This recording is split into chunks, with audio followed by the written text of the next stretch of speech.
সরকারি আইনজীবীকে মারধরে অভিযুক্ত পুলিশ কর্মীকে ক্লোজ করা হয়েছে। হাইকোর্টের নির্দেশ না আসা পর্যন্ত অভিযুক্ত পুলিশ কর্মী তুষার কুমার মজুমদারের কোনো কাজে দায়িত্ব দেওয়া যাবে না।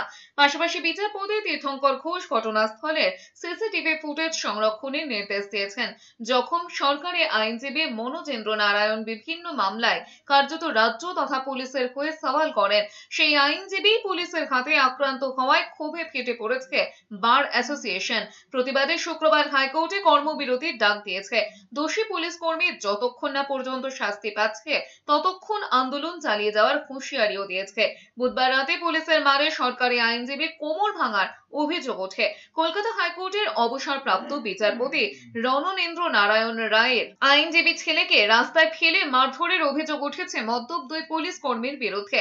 জানা গিয়েছে, বুধবার রাতে সল্টলেকের AK ব্লকে গাড়ি আনতে যাচ্ছিলেন হাইকোর্টের প্রাক্তন বিচারপতির নাতি সৌরেন্দ্র নারায়ণ রায়। অভিযোগ, সেই সময় সিভিল ড্রেসে থাকা দুজন পুলিশ কর্মী তাকে আটকায়। অভিযোগ, তারা মদ্যপ অবস্থায় ছিলেন। পরিচয় জানতে চেয়ে কেস দিয়ে দেওয়ার ভয় দেখায়। এরপরই শুরু হয় বচসা। অভিযোগ, তখনই দুই পুলিশ কর্মী তাকে রাস্তায় ফেলে মারতে থাকে। কোনো রকমে বাবাকে ফোন করে সৌরেন্দ্র নারায়ণ। সেই সময় সৌরেন্দ্রর বাবা সরকারি আইনজীবী মনোজেন্দ্র নারায়ণের চেম্বারেই ছিলেন।